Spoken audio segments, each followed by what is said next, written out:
ये ज़्यादा देर चल नहीं सकता था और हमको इसके बारे में कुछ करना पड़ेगा कि चाचा बाइडेन इतिहास हो गए। वो गए। 1 मिलियन आंकड़े सुन लीजिए। आपकी औरतों की इज्जत लूटी थी। ये भारत के खिलाफ दुश्मनी मोल लेना चाहता है। ये बांग्लादेश करेगा साहब, बांग्लादेश जिसको हमने खड़ा किया, बनाया। आज वो ऊंचा कुचक के उस फौज को बुला रहे हैं कि यहाँ आके रंगपुर में पोजीशन लो। देखिए, भारतवर्ष 2 फ्रंट वॉर सिचुएशन में होता था, आज के दिन 3 में है। जब से जो बाइडेन चाचा ने वहां पे कू कराया, एक तीसरा फ्रंट भारत के लिए खुल गया है और 3.5 फ्रंट सिचुएशन में आप हैं। ये ज़्यादा देर चल नहीं सकता साहब और हमको इसके बारे में कुछ करना पड़ेगा। हम हाथ पे हाथ धरे बैठे नहीं रह सकते और खुशी की बात यह है कि चाचा बाइडेन इतिहास हो गए। वो गए और thank God Donald Trump America में आ गए हैं और बहुत उम्मीद है भारतवर्ष में कि उनके कार्यकाल में जो सत्यानाश कर दिया था भारत अमेरिका के रिश्तों को, उनमें सुधार आएगा, फिर बदल आएगा और फिर वो अपनी नज़दीकियों पर हम पहुंच जाएंगे, ये उम्मीद है। डोनाल्ड ट्रंप ने बांग्लादेश को एड शेड कर दी है बंद। सारा बेफालतू पैसा जो ये खा रहे थे जॉर्ज सोरेस और अलेक्जेंडर सोरेस का, ये वहाँ पे इनकी खाट हो गई है खड़ी। ठंडे पसीने आज के दिन छूट रहे हैं ये मोहम्मद यूनिस के। रेलवे यूनियंस ने स्ट्राइक कर दी है, चक्का जाम कर दिया है और इनके हालत खस्ता हो रहे हैं। पावर इनके ये पैसे नहीं दे पा रहे, बिल इनके अडानी के बने लंबे चौड़े बने हुए हैं, पहले के नहीं पे किए। अगर यहाँ पे बिजली पानी बंद कर दिया जाए तो इनकी हालत तो हो जाएगी खस्ता, ठीक है।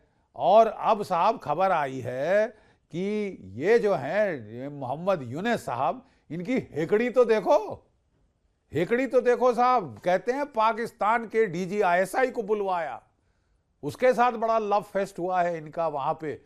उसने खूब सारे हथियार भेजे कि भेजो चिटागोंग के रास्ते नॉर्थ ईस्ट के रेबल्स को वहां पे गदर उन्माद फैलाने के लिए, कुकी लैंड बनाने के लिए, उल्फा को फिर जलाने के लिए। ये पाकिस्तान के ISI के कबूतर वहां पे घूम रहे हैं। और फिर साहब सोने पे सुहागा, पाकिस्तान की एक मिलिट्री डेलीगेशन ये रांगपुर में ले गए। रांगपुर कहां है साहब? सिलीगुड़ी कॉरिडोर के ठीक नीचे रांगपुर में ले गए कि साहब यहां पे पाकिस्तान की फौज लगाई जाए। कमीने लोग, तुमको आजाद कराया पाकिस्तान से। 3870 भारत के अफसर JCO जवान शहीद हुए तुमको आजाद कराने में। तुम्हारे मुक्ति योद्धाओं के साथ कंधे से कंधे मिलकर लड़े, जबकि पाकिस्तान की फौज ने तुम्हारे जो हैं 3 मिलियन बांग्लादेशी जान से मार डाले थे। 1 मिलियन आंकड़े सुन लीजिए। आपकी औरतों की इज्जत लूटी थी, रेप किया था उनका, ठीक है साहब। और 10 मिलियन आपके लोगों को शरणार्थी बना के भारतवर्ष में धकेल दिया था। उस देश की फौज जिसने ढाका में क्रैकडाउन किया, जिसने की ऑपरेशन सर्चलाइट किया, जिसने कत्लो गारत किया, जेनोसाइड किया, उसको तुम वापस बुलाकर भारत से लड़ाने के लिए बेच दे रहे हो। तुम अपनी मौत बुला रहे हो। तुम्हारा फटीचर मुल्क के हालत अभी खस्ता हो रहे हैं और होंगे आने वाले दिनों में। तुम देखो होता है क्या। हमने सोचा था पढ़ा लिखा बंदा है, इकोनॉमिक्स का प्रोफेसर कहता है अपने आप को, ग्रामीण बैंक से पैसे लूट लूट के खसोट के इसने हिलरी क्लिंटन के कैंपेन फंड को दिए। गांव वालों के पैसे, मछुआरों के पैसे लूट के इसने उसको कोई $6 लाख दिए थे साहब। छोटा मोटा रकम नहीं, $6 लाख दिए थे।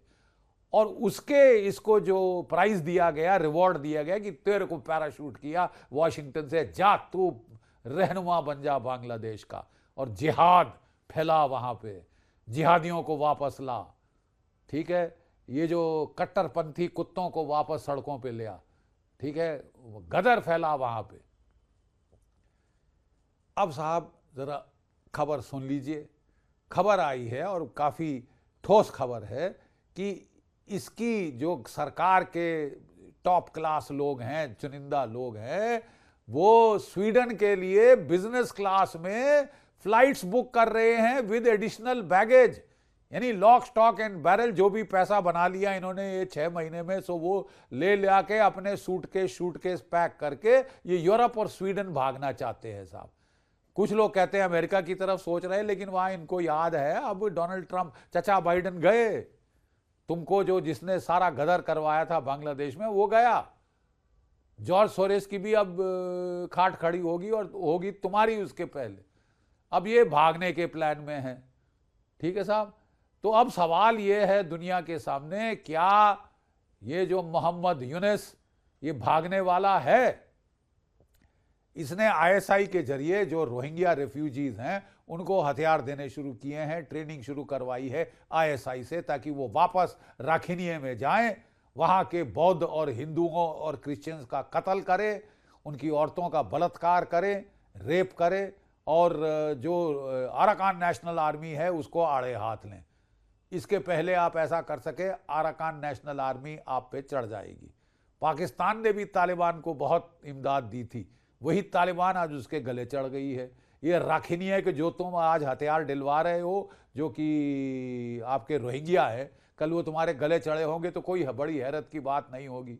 बांग्लादेश की फौज में दम नहीं है, वहां पे जो आर्मी चीफ है आपको अकल की बात बोल रहा है कि साहब बेवजह पंगा मत लो, आपका ही नुकसान होगा भारत से पंगा लेने का।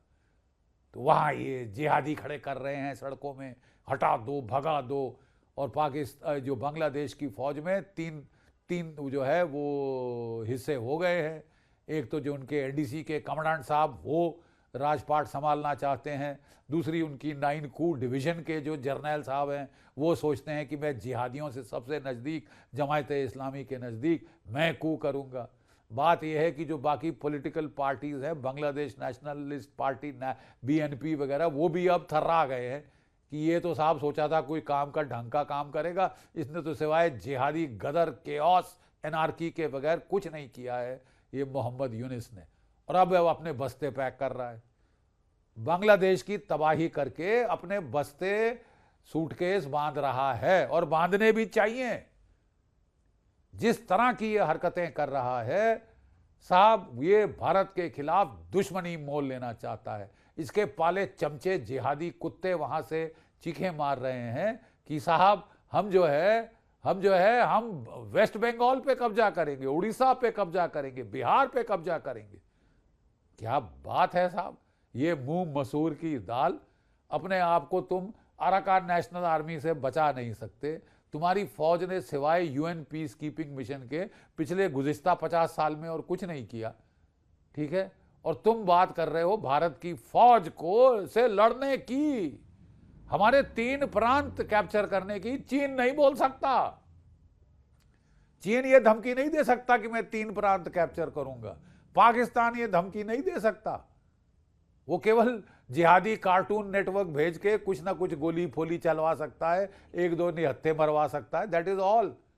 ये बांग्लादेश करेगा साहब, बांग्लादेश जिसको हमने खड़ा किया, बनाया, आजाद कराया।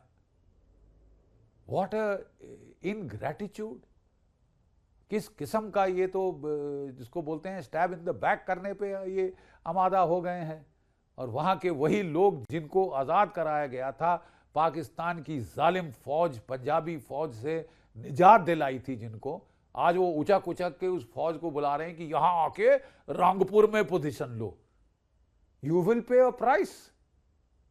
अगर आप इस तरह से रिक्रिएट करना चाहता है मोहम्मद यूनिस, पाकिस्तान को दोबारा जोड़ना चाहता है, ईस्ट एंड वेस्ट पाकिस्तान, ये मुंह मसूर की दाल, तुम अपनी शक्ल तो देख लो, क्या ताकत है तुम में ये सब करने की। और ये सब करके आप अपना सर्वनाश बुला रहे हैं। अभी तक हमारी बीएसएफ भी आपको किड ग्लव से ट्रीट कर रही थी, क्योंकि बेचारी जब तक वहाँ पे हसीना वाजिद थी तब तक लोग जो थे वो बहुत वो हमारी तरफ फेवरेबल थी, हमारी सिक्योरिटी की तरफ। तो इसलिए हम अपने हाथ रोक के रखा। जब स्मगलर गैंग मैशेट और जो कुल्हाड़ियाँ लेकर आते थे धमकाने, हमारे सिपाहियों को धक्का देने, खून का घूंट पी के बेचारे सह जाते थे। अब तुम्हारी लाशें गिरा देंगे साहब, आप बाज आ जाओ। ये जो हरकतें हैं ये आपके मुल्क को ले डूबेंगी। तुम तो भाग जाओगे मोहम्मद यूनिस, तुम अपने देश की तबाही करोगे।